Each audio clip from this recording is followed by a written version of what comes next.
गोपाल एक जाने माने व्यापारी का बेटा था। उसने हमेशा अच्छा जीवन जिया था। एक दिन वो मॉल के बाहर अपने दोस्तों के साथ आया। वो अपनी कार के ड्राइवर का इंतजार कर रहा था। अचानक उसने एक रिक्शा चलाती हुई लड़की को देखा। उसे बहुत ही अजीब लगा और उसने आदि से कहा, हे भगवान, देखो आदि आजकल लड़कियों में किस तरह के शौक आ गए हैं। मुझे लगता है कि इन्हें इनके शौक को सीमित ही रखना चाहिए।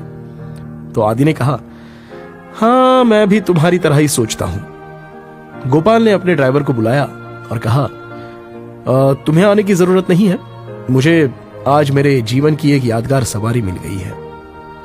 फिर वो रिक्शा वाली लड़की के पास आया और कहा, मुझे मेंटल अस्पताल ले चलो।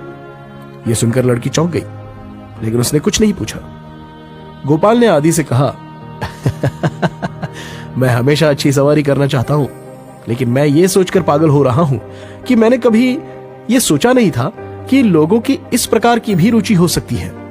क्या तुम्हें नहीं लगता कि रिक्शा चलाने वाली लड़कियां मजाकिया लगती हैं? उसने उस पर ताना मारा। गोपाल के जवाब में लड़की ने सरल तरीके से जवाब दिया, क्या आप मेरी कहानी सुनना चाहोगे जो आपके सफर को और मजेदार बना देगा? गोपाल ने कहा, हाँ, क्यों नहीं, सुनाओ।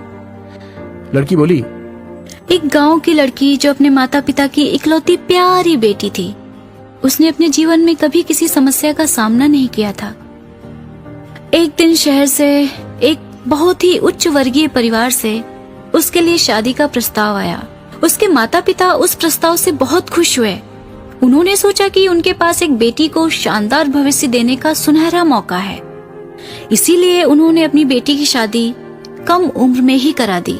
शादी के बाद विदा होकर बेटी शहरी जीवन जीने के लिए चली गई और माता पिता ने चैन की सांस ली।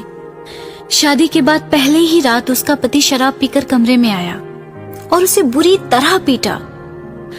फिर लड़की को एहसास हुआ कि उसका पति शराबी था और उसके ससुराल वालों ने उसके माता पिता को यह बात नहीं बताई थी। एक दिन उसने एक बेटी को जन्म दिया। उसका पति बेटी की जगह बेटा चाहता था और उसने उसे तलाक दे दिया। उसके सारे सपने चकनाचूर हो गए थे। वहां उसकी मदद करने के लिए कोई नहीं था। वह बेचारी लाचार छोटी सी बच्ची को लेकर अपने मायके चली आई। उसके माता पिता को पता चला कि उनकी बेटी का तलाक हो गया है तो उन्हें बड़ा दुख हुआ। उसके पिता सदमे में आ गए और उन्हें दिल का दौरा भी पड़ गया, जिससे उनकी मृत्यु हो गई। लड़की पूरी तरह से बेबस हो गई।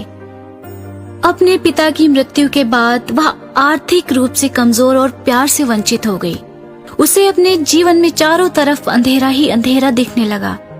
वह लड़की ज्यादा पढ़ी लिखी भी नहीं थी, इसीलिए उसे कोई सम्मानजनक नौकरी भी नहीं मिल सकती थी। उसने अपनी माँ के गहने बेच दिए और एक रिक्शा खरीदकर पैसे कमाने लगी।